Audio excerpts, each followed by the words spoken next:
Hi everyone, welcome back to the channel. Tonight's story begins with something simple, something ordinary, the kind of notification we all ignore without thinking. A friend request. But what if the name on that request belongs to someone who died years ago? What if the past isn't done with you yet? Settle in, turn down the lights, and keep your phone close. Because today's story is, my dead sister just sent me a friend request. I am standing in front of the bathroom mirror, staring at a face I barely recognize as my own. The fluorescent light is flickering, buzzing like a dying insect, and I can feel the weight of the phone in my pocket. It's heavy, heavier than it has any right to be. I haven't answered her yet. I haven't even clicked the notification. I just keep thinking about the way the soil looked when we dropped it onto the lid of her casket. Dry, clumpy and final. But the phone says she's online. The phone says she wants to be my friend again. And the worst part, the part that makes my stomach turn into a knot of cold lead, is that I know exactly why she's reaching out. She isn't looking for a reunion. She's looking for the truth I buried with her. The funeral was 3 weeks ago, or maybe it was 3 years. Time has a way of stretching out when you're waiting for the other shoe to drop. It was a closed casket, which was a blessing for everyone else, but a curse for me. I needed to see her one last time, not to say goodbye, but to make sure she was actually still, to make sure her eyes were closed for good. Everyone in town calls it a tragedy.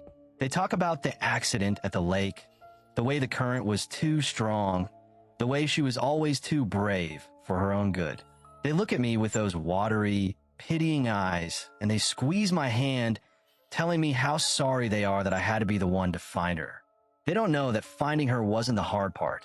The hard part was standing there on the dock, watching the ripples fade, and realizing that if I just waited another 60 seconds, all my problems would disappear. I'm sitting on the edge of my bed now, the only light in the room coming from the screen of my laptop. It's 2:14 a.m. The house is silent, that deep, heavy silence that feels like it's pressing against your eardrums. I shouldn't have opened the app. I should have just gone to sleep. But the notification was there, glowing like a beacon in the dark. New friend request. Your sister. My heart is thudding against my ribs, a dull, frantic rhythm. I click the profile. There's no picture, just the default gray silhouette. The account was created 3 hours ago. I tell myself it's a prank. Some sick kid from her school, or maybe one of the people she owed money to, trying to rattle me. People can be cruel, especially when there's a vacuum left behind by a girl who took up as much space as she did. But then, I look at the about section. It's just one sentence. I left my keys in the blue jar. I feel the air leave my lungs. I haven't told anyone about the blue jar. Not the police, not her father, not even the lawyers. The blue jar sits on the top shelf of the pantry, behind a stack of old cookbooks. It's where she kept the things she didn't want the world to see. The things I took the moment I got back from the lake, before I even called 911. I scrolled down to her friends list. It's empty. I'm the only one she's added. I should delete it.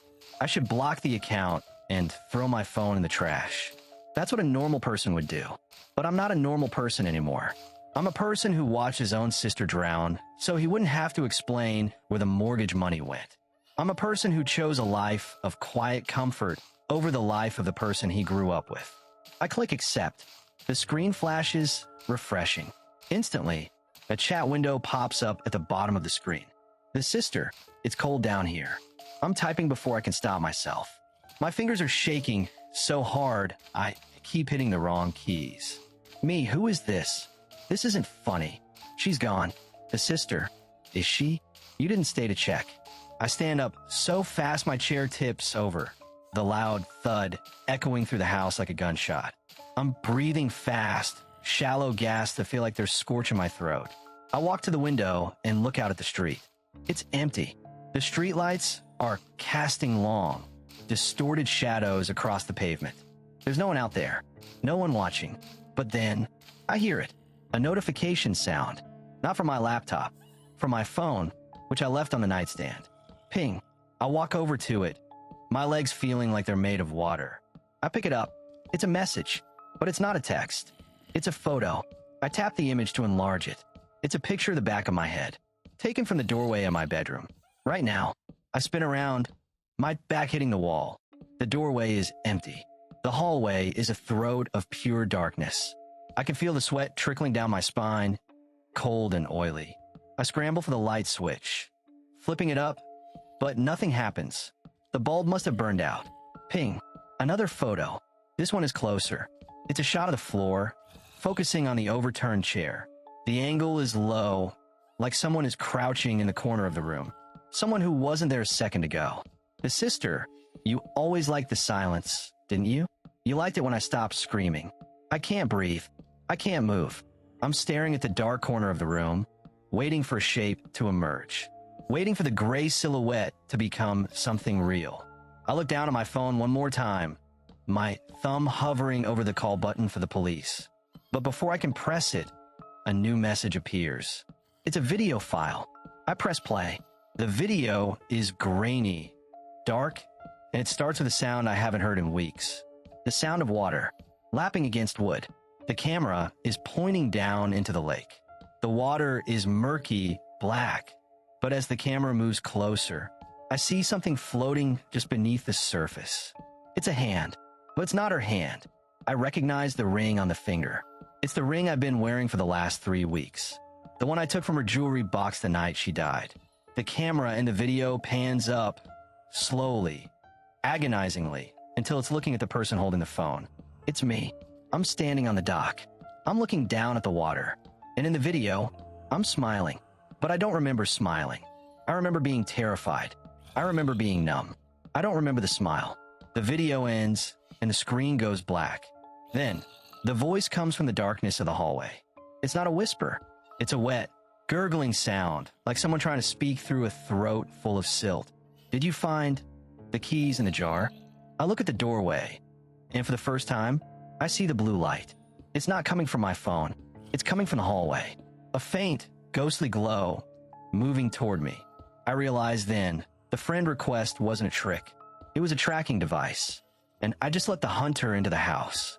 I scrambled backward, my heels catching on the carpet, until my spine hit the cold wood of the headboard. The blue glow from the hallway didn't flicker like a normal light. It pulsed, a slow, rhythmic throb that matched the pounding in my ears. I watched the doorway, waiting for a hand to grip the frame, waiting for a face to lean in, but nothing happened. The gurgling sound had stopped, replaced by the low, steady hum of the refrigerator downstairs. I reached out for the phone, my fingers trembling so much I almost knocked it off a nightstand. The screen was still lit. The video of the dock paused on that horrific, distorted version of my own face. I felt a surge of nausea. I didn't remember smiling. I remembered the cold, the way the lake water looked like ink, the way her fingers clawed at the air before the surface closed over them. I remembered the silence that followed, but the video showed a monster. I had to get to the jar. If she, or whatever was using her name, knew about the blue jar, then everything was at risk. That jar didn't just hold keys, it held a ledger. It held the proof that she hadn't just been brave, she had been a thief. She had been stealing from the firm for months, and I was the one who found out. I was the one who was going to have to turn her in. The accident at the lake was supposed to be a clean slate, a way to protect the family name and keep our father out of prison. I forced myself to stand up. My legs felt like lead, like I was walking through the same murky water that took her. I crept toward the door, my eyes fixed on the empty hallway. The blue light was gone now, replaced by the familiar, suffocating darkness of the house. I reached the threshold and held my breath, listening. Nothing. I stepped out, the floorboards groaning under my weight. Every sound felt like a scream. I moved toward the stairs, keeping my back against the wall. The air in the house felt heavy, damp, like a fog had rolled in from the lake and settled in the rafters. I could smell it now, that scent of rotting vegetation and stagnant water. It was clinging to the wallpaper, seeping out of the vents. I made it to the top of the stairs and looked down into the foyer. The front door was locked, the chain still in place. No one had come in and no one had gone out. I started the descent, one agonizing step at a time, half expecting a hand to reach through the gaps in the banister and grab my ankle. When I reached the kitchen, I didn't turn on the light. I didn't want to see what might be standing in the corner. I navigated by touch, my hand trailing along the granite countertop until I felt the cool porcelain of the sink. I reached up to the top shelf of the pantry, my fingers brushing against the dusty spines of the cookbooks. There, my hand closed around the cold, smooth glass of the blue jar. I pulled it down, hugging it to my chest like a shield. I retreated to the breakfast nook, sliding into the chair and placing the jar on the table. My heart was still racing, but the familiar weight of the glass gave me a sense of control. I unscrewed the lid, the metal grating against the glass in the silence. I reached inside, pulling out the small brass key and the folded slip of paper, but as my fingers searched the bottom of the jar, I felt something else, something soft and wet. I pulled my hand back, a sharp, jagged gasp escaping my throat. I looked down at my fingers. In the moonlight, I could see a dark, oily residue and a single, long strand of hair, dark and dripping with lake water. Ping! The phone in my pocket buzzed. The vibration felt like an electric shock. I pulled it out, my eyes blurring with tears of pure, primal terror. "The sister, you found it." Finally, I looked at the paper in my hand. I unfolded it, expecting to see her handwriting, the frantic, messy scrawl she used when she was panicked. But the paper was blank, or it looked blank at first, until I held it up to the light of the phone screen. There were words written in a faint, translucent substance that didn't look like ink. It looked like salt. I wasn't the one stealing. I froze. The air in the kitchen suddenly felt freezing, a draft coming from somewhere beneath the floorboards. I read the line again, and then, beneath it, more words began to appear, as if the heat from my hand was bringing them to life. "Check the basement. Check the crawl space on his stairs." He didn't just watch me, he pushed me. I felt the world tilt. The he she was talking about wasn't me. I knew I hadn't pushed her. I had just failed to save her. I had stood there and done nothing. But the note was saying something different. It was saying someone else was there. "You were always so easy to distract." The voice came from right behind me, whispered directly into my ear. It wasn't the gurgling sound from before. It was her real voice, sharp, clear, and full of a cold, terrifying amusement. I spun around, knocking the blue jar off the table. It shattered against the floor, shards of glass flying in every direction. But the kitchen was empty. There was no one there, just the shadows and the smell of the lake. I looked down at the broken glass, and that's when I saw the reflection in one of the larger shards. I wasn't alone. Behind me, standing in the doorway to the basement, was my father. He was holding his phone in one hand, the screen casting that same sickly blue light over his face. In the other hand, he was holding a heavy iron fire poker. He wasn't looking at me. He was looking at the phone, his thumb moving across the screen with a mechanical, rhythmic motion. "She was always the smart one," he said, his voice low, conversational, as if we were just discussing the weather. "She found the accounts. She knew I was moving the money to the offshore trust. I thought I could handle her, but then she started talking to you. I couldn't move. I was trapped between the table and the broken glass, watching my father, the man who had taught me how to fish, how to drive, how to be honorable, turn into a stranger. I sent a friend request. He said, looking up at me, his eyes flat dead, I needed to see if she told you where the ledger was.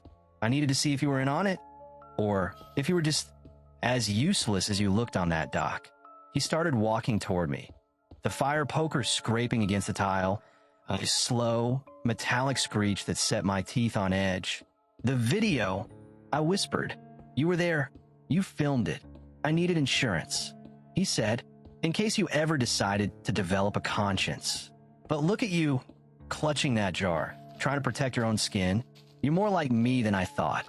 He raised the iron poker, the blue light from his phone illuminating the jagged, rusted tip. "But I can't have two witnesses." I scrambled back, my hand hitting the counter, my fingers closing around a heavy, cast iron skillet. I didn't think. I didn't hesitate. I swung with everything I had. The impact was a dull, sickening thud. My father crumpled to the floor, the fire poker clattering away into the darkness. I stood over him, gasping, the skillet still clutched in my hand. I looked down at his phone, which had skittered across the tile. The screen was still on. The chat window was open, but it wasn't the sister account anymore. It was a different name, a name I hadn't thought about in years. The mother. And the message on the screen, sent just seconds ago, made my heart stop. The mother. He's lying. I'm standing right behind you. I felt a cold, wet hand close around my throat, and the smell of the lake, the smell of the rot, and the smell of the woman who had been missing for a decade filled my lungs. The cold, slimy fingers tightened around my windpipe, crushing the air out of me before I could even let out a gasp. The scent was overpowering now, a thick, cloying stench of stagnant water, mud, and something sweet, like lilies left to rot in a vase. I tried to pull away, my boots sliding on the broken glass of the blue jar, but the grip was like iron. I could feel the individual bones of that hand pressing into my skin, thin, brittle, and freezing. I looked down at the shard of glass on the floor, the one reflecting the doorway. I expected to see a monster, a bloated, waterlogged corpse, but the reflection showed nothing. Just me, standing in the middle of the kitchen, clawing in my own throat, as if I were the one trying to strangle myself. The air was vanishing, black spots dancing in the corners of my vision. My father was still on the floor, a dark pool of blood spreading from under his head. He wasn't moving. I was alone in the dark, being choked by a ghost that didn't have a shadow. She didn't want to go. The voice wasn't coming from the hallway. It was coming from inside my own head, vibrating in my jaw, echoing in my teeth. It sounded like my mother, but distorted, like a recording being played at half speed underwater. With a desperate, frantic strength, I swung the cast iron skillet again. Not a person, but behind me, into the empty air. The heavy metal whistled through the dark, hitting nothing, but the sudden momentum tore me free from the invisible grip. I collapsed against the counter, sucking in great, ragged gulps of air, my throat burning, my heart hammering like a trapped bird. I didn't wait. I didn't check my father's pulse. I didn't even look back. I grabbed his phone from the floor and bolted for the basement door. The only exit I knew was still clear. The stairs creaked and groaned as I flew down them, my feet barely touching the wood. I hit the concrete floor of the basement and fumbled for the light, but the string just snapped off in my hand. I was in the dark again, but this time it felt different. The basement didn't smell like mildew. It smelled like fresh earth. I fumbled with my father's phone, my fingers slick with sweat and blood. I managed to hit the flashlight icon. A beam of harsh, white light sliced through the darkness, illuminating the stacks of old boxes, the rusted water heater, and the crawl space under the stairs. The crawl space. Check the crawl space. That's what the message had said. I knelt down on the cold concrete, the flashlight beam shaking in my hand. The crawl space was a small, rectangular opening, blocked by a piece of plywood that had been nailed shut. I could see the marks on the wood, fresh scratches, as if someone had been trying to pry it open from the outside or from the inside. I grabbed a heavy screwdriver from a nearby workbench and started prying. The nails screeched as they gave way, the sound echoing in the small, enclosed space. My mind was racing. I was thinking about the mortgage money, about the sister I let drown, and about the mother who disappeared when I was 10. I told myself I was doing this to find a ledger, to find a way to save myself, but deep down, I knew I was looking for a way to make the voices stop. I pulled the plywood away. The smell hit me first, a wave of earth and decay, so strong I had a gag into my sleeve. I pushed the flashlight into the opening. It wasn't a ledger. It was a skeleton, small, delicate, and wrapped in the tattered remains of a blue dress. The same blue dress my mother had been wearing the last day I saw her. She hadn't left us. She hadn't run away with another man. She had been right here, under our feet, for 10 years. And next to her was a small, waterproof bag. I reached in and pulled it out, my hand shaking so violently I almost dropped the phone. Inside the bag was a thick, leather-bound book and a stack of letters. I opened the book to the first page. It wasn't a business ledger. It was a diary. October 14th. He's doing it again. Moving the money.